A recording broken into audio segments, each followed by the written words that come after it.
Est-ce que vous vous êtes déjà senti écrasé, diminué, rabaissé par la concurrence à l'école?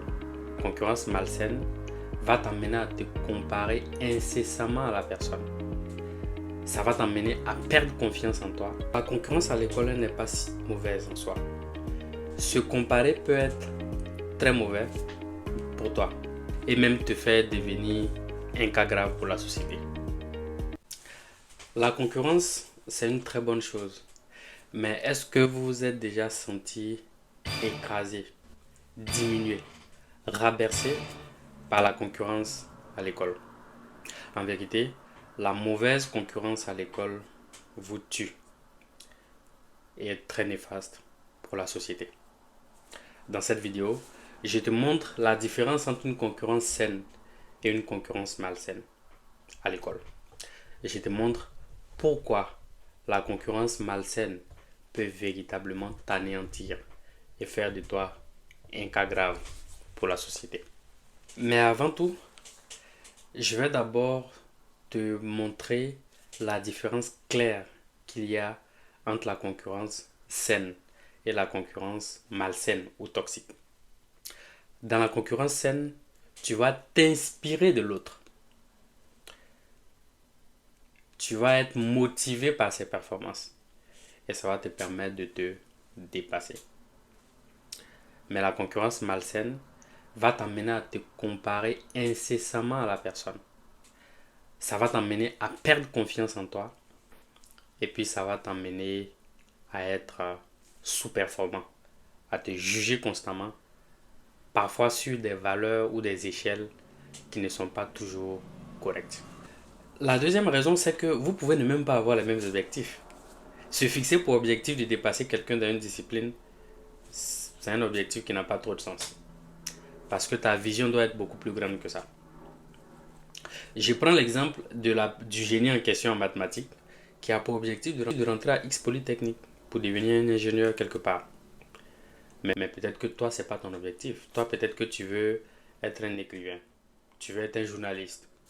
Mais tu te fixes un objectif juste de vie personnelle pour montrer à la personne que toi aussi tu es bon en mathématiques.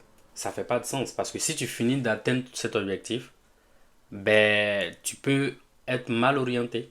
Mal orienté dans le sens où tu peux penser que tu seras à l'aise en mathématiques, mais tu souffres tellement pour faire les maths que peut-être que tu aurais dû faire quelque chose comme la littérature où tu es déjà bon, comme un métier comme un journaliste où tu es déjà bon naturellement et où tu vas juste travailler pour affiner ce que tu sais déjà faire. Donc en vrai, la concurrence à l'école n'est pas si mauvaise en soi, mais il faut savoir l'utiliser, il faut bien l'ajuster. Donc une façon de faire serait de dire explicitement à la personne que la personne est vraiment une source de motivation pour vous et que tu voudrais prendre conseil. Tu te fixes un objectif en fonction de tes propres objectifs. Donc par exemple, pour devenir journaliste, peut-être que tu n'as pas besoin d'avoir les 18 de moyenne en mathématiques. 12 de moyenne te suffisent. Et peut-être que tu avais 10, tu veux juste faire un peu plus pour avoir tes 12. C'est correct. En fonction de tes objectifs. Ça, c'est une concurrence saine. Mais cette concurrence, si vous remarquez, elle est contre vous-même. Elle est en fonction de vous-même, vos objectifs, pas en fonction de quelqu'un. En effet, se comparer peut être très mauvais pour toi et même te faire devenir un cas grave pour la société. Je prends un exemple simple pour illustrer mon propos.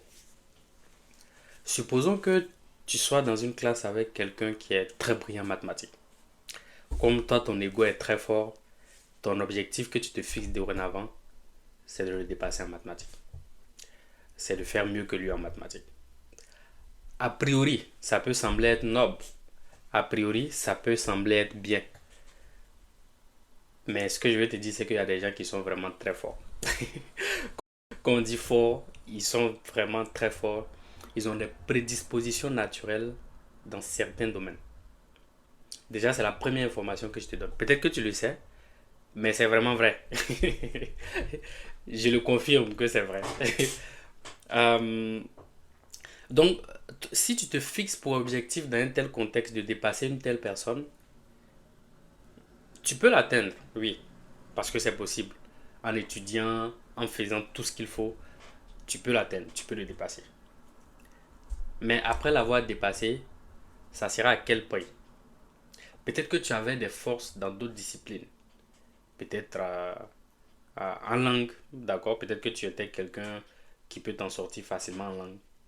Parler plusieurs langues ou bien euh, en littérature, voilà, de façon générale. Tu étais vraiment très bon en littérature aussi. Mais en maths, c'était pas trop ça. Donc tu t'es dit, il faut que tu dépasses le génie en question. Donc tu es arrivé à le dépasser. Mais à quel prix? Au prix par lequel tu as mis vraiment ta vie, plusieurs aspects de ta vie suppose. Au prix même d'avoir délaissé la littérature et finalement d'être devenu médiocre en littérature. Maintenant, regarde là où ça devient un véritable problème pour la société. Là où tu deviens un cas grave. Donc je prends l'exemple pour quelqu'un qui s'est forcé ainsi et qui a été orienté dans une matière scientifique. Par exemple pour faire la médecine. Et tu te débrouilles, hein? Tu te débrouilles, je dis bien le débrouiller, jusqu'à devenir médecin. Tu deviens médecin et à chaque fois que tu vas au travail, c'est un calvaire pour toi. C'est de la souffrance. Et au lieu de faire du bien à la société, finalement, tu fais peut-être beaucoup d'erreurs médicales. Peut-être que tu parles mal aux patients, tu parles difficilement aux patients. En fait, au lieu de faire du bien aux gens, tu fais finalement mal aux gens. Parce qu'on a le sentiment que tu n'aimes pas ton travail. On le sent, on le ressent, que tu n'aimes pas ton travail. Et finalement, tu deviens désagréable pour la société, pour ton entourage et en fait, pour toi-même ta vie. Parce que si chaque jour, on passe beaucoup plus de temps au travail, et si le travail t'énerve, c'est sûr que tu es quasiment malheureux ou malheureuse. Alors, trouve la concurrence, fais la concurrence, mais la bonne concurrence. Et cette concurrence-là va dépendre de comment tu te fixes des objectifs à l'école.